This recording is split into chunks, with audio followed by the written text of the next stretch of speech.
ஒரு முறை மேட்டுப்பாளையம் அருகிலே ஒரு கிராமத்திலே மின்சாரம் தாக்கி ஒரு அருந்ததியர் இளைஞன், சின்னஞ்சிறு இளைஞன் மின்சாரம் தாக்கி இறந்து போகிறான். அண்ணா திராவிட முன்னேற்ற கழகத்தினுடைய விசுவாசி, அவர் அப்போது அமைச்சர். சரியான பரப்புரை கூட்டம் நடந்து கொண்டிருக்கிறது.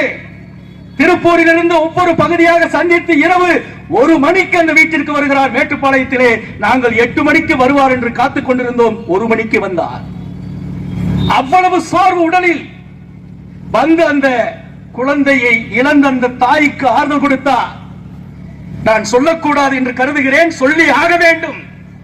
அந்த தாயை எப்படி தேற்றினா தெரியுமா? கையில் இருந்த 5 லட்சம் ரூபாயை கொடுத்து அந்த வீட்டில் ஒருவருக்கு அரசு வேலையை உத்தரவாதப்படுத்திய ஒரு மகத்தான தலைவர். இதை போன்று ஏராளமான உதாரணங்களை சொல்ல முடியும். அப்பேற்பட்ட மரியாதைக்குரிய அண்ணன் எஸ்.பி. வேலுமணி அவர்கள்